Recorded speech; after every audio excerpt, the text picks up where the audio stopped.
Bakit ba nagpapatawad ang Diyos ng napakaraming beses?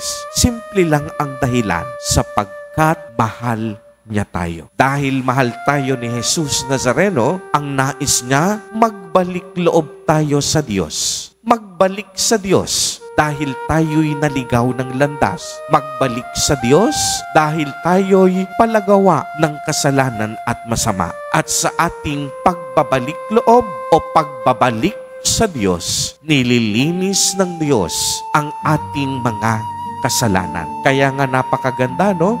Yung binabanggit sa ating pambungad na awit. Kaawaan mo ako, O Diyos, ayon sa iyong kabutihan, ayon sa laki ng iyong habag, pawiin ang aking kasalanan, linisin ako sa aking kasalanan. Kaya kagaya ng publikano, ang panalangin natin sa araw na ito, O Panginoon, kaawaan mo po ako sapagkat ako'y makasalanan.